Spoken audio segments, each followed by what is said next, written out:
ഫോമാണ് social networks എന്ന് പറയുന്നത്. ഈ സോഷ്യൽ നെറ്റ്വർക്ക്സിലാണ് പേഴ്സണലി ഈ നമുക്ക് പറയേണ്ട കാര്യങ്ങളൊക്കെ നമ്മൾ പറയണത്.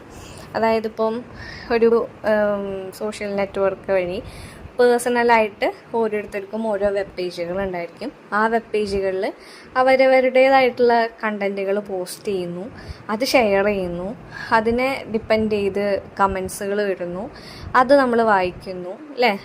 അതായത് ഇപ്പോൾ കൂടുതലായിട്ട് ഇപ്പോൾ എക്സാമ്പിളായിട്ട് നമുക്ക് പറയാൻ പറ്റുന്നത് ഫേസ്ബുക്ക്, ഇൻസ്റ്റഗ്രാം അല്ലേ, ലിങ്ക്ഡിൻ, ഇതൊക്കെ എന്താണ് സോഷ്യൽ നെറ്റ്വർക്ക്സ് ആണ്. അതായത് അവിടെ നമ്മൾ ഇൻഡിവിജ്വലി ഓരോ വെബ് പേജുകളാണ്. ഇപ്പോൾ എനിക്ക് ഒരു വെബ് പേജ് ഉണ്ട്, ഫേസ്ബുക്കിലൊരു അക്കൗണ്ട് ഉണ്ട്, വേറൊരാൾക്ക് ഒരു അക്കൗണ്ട് ഉണ്ട്.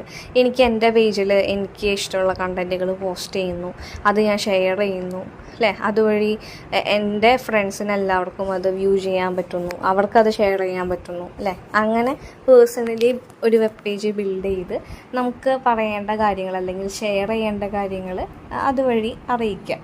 അപ്പോൾ അതിനെയാണ് സോഷ്യൽ നെറ്റ്വർക്ക്സ്. എക്സാമ്പിൾസ് പറയുന്നുണ്ട് facebook.com, linkedin.com അല്ലേ. അതൊക്കെ എന്താണ് സോഷ്യൽ നെറ്റ്വർക്ക്സിന് എക്സാമ്പിളാണ്. അവിടെ നമുക്ക് ടെക്സ്റ്റായിട്ടോ പിക്ചറായിട്ടോ വീഡിയോ ഒക്കെ ആയിട്ടോ നമുക്ക് എന്ത് ചെയ്യാം, പോസ്റ്റുകൾ ഇടാം.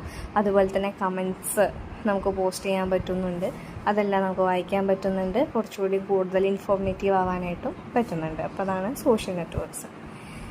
ഇനി നെക്സ്റ്റാണ് കണ്ടൻറ്റ് കമ്മ്യൂണിറ്റീസ്.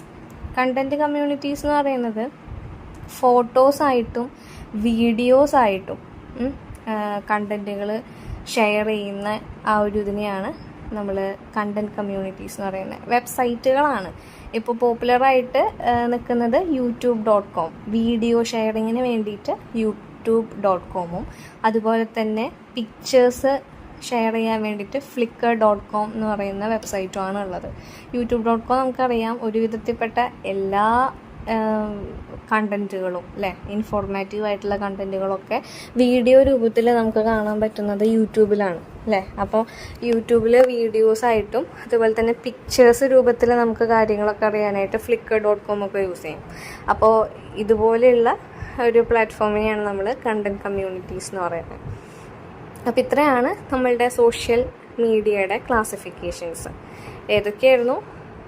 ഇൻ്റർനെറ്റ് ഫോറം, അതുപോലെ തന്നെ wikis, social blogs, micro blogs, social networks, content communities important ആണ്.